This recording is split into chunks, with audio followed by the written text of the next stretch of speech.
Coming up next, a welterweight matchup between Tony Ferguson and Jorge Gamebred Masvidal.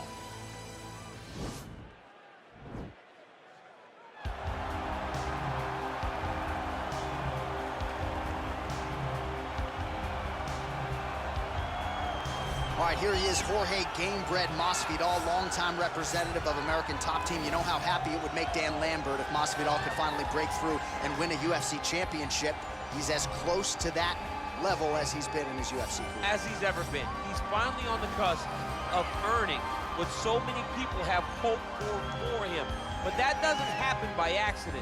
The reason he's this close now is because of the commitment that he has made to mixed martial arts, commitment that he has made to evolving his game, going up to 170 pounds, and also using everything that he has in order to get to where he wants to be. Before, there might have been distractions. Now, Jorge Masvidal is solely focused on becoming a UFC champion. Left his family to go compete in a reality show outside of the United States, gave him a lot of focus and direction, and he has put all of that to good use here in the UFC. Well, he was the first man to amass a double-digit winning streak in the shark-infested lightweight waters in the UFC. The former interim champion, El Cucuy, Tony Ferguson, back on the proving ground here tonight. Tony Ferguson was able to navigate the toughest division in the UFC. He's one of the most diverse, nasty strikers the UFC has ever seen, and you couple that with that college wrestling background. Every time you step foot in the octagon with Ferguson, you know you have your hands full. One of the most exciting fighters the UFC has ever seen. He is an 8-point striker, outstanding submission game, has a lot of good chokes in his arsenal. He'll lean on that Darce choke, has a pretty good triangle as well. Watch that little signal. I'm telling you, Tony Ferguson ready to prove yet again that he is one of, if not the best lightweight on planet Earth. Our tale of the tape for this highly anticipated welterweight fight. Ferguson is 1 year his senior. He will have a 2-inch reach advantage. All right, now to get us started, we go inside the octagon where we find Bruce Buffer. Rounds in the UFC welterweight division. Introducing first, fighting out of the blue corner, a boxer holding a professional record of 35 wins, 14 losses. He stands 5 feet 11 inches tall, weighing in at 170 pounds. Fighting out of Miami, Florida, Jorge Gamebred Masvidal.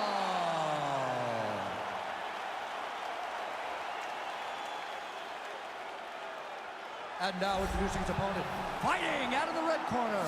This man is a freestyle fighter, holding a professional record of 26 wins, 3 losses. He stands 5 feet 11 inches tall, weighing in at 170 pounds. Fighting out of Orange County, California, Tony El Cucuy Ferguson.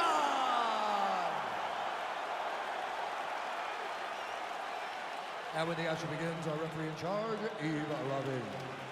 The veteran Yves Levine draws the assignment here. Ready?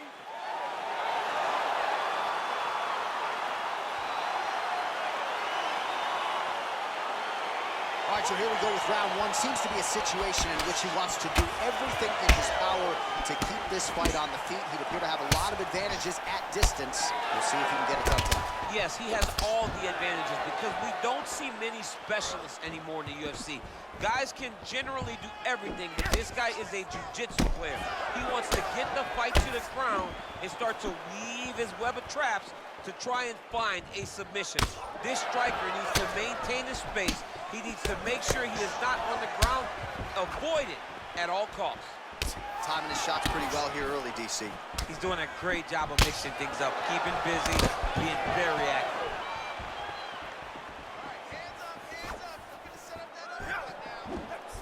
Big hook.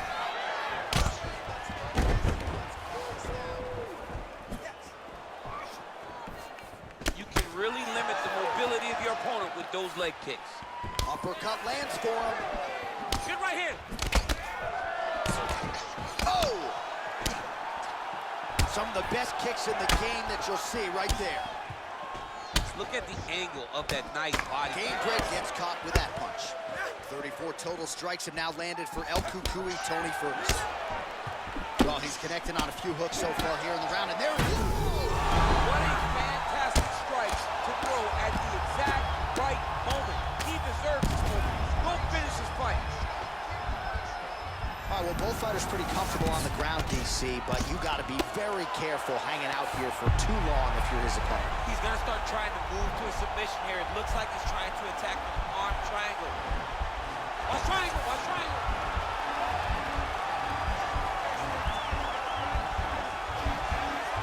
There he is. He's moving to the finishing position. Now watch, he goes parallel right next to his opponent. When it's time to finish. Oh, he might have got him with a choke.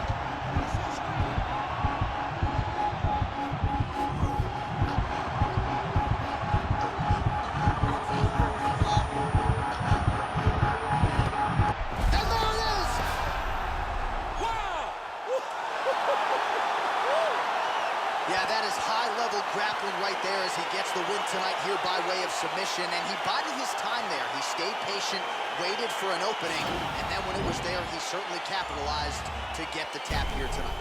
All right, so a wild round and a wild sequence there on the ground, DC. Talk us through the highlight. He's such a phenomenal grappler. I don't understand how people don't know that this guy wants to submit you. He is the best grappler, best submission specialist we've seen in a long time.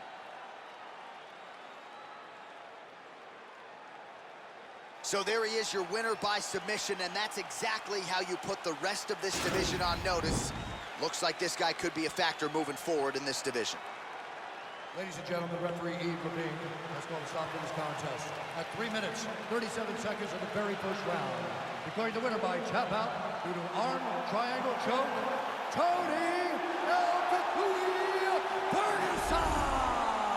All right, so there he is, all smiles and rightfully so after he gets the job done by submission tonight. You told me off the air before the fight that he was going to submit him, and that's exactly what happened. I mean, you know, this guy has such a great submission game that you cannot lay in his guard. And his opponent is known to lay in the guard. He made him pay for it tonight and got the submission victory.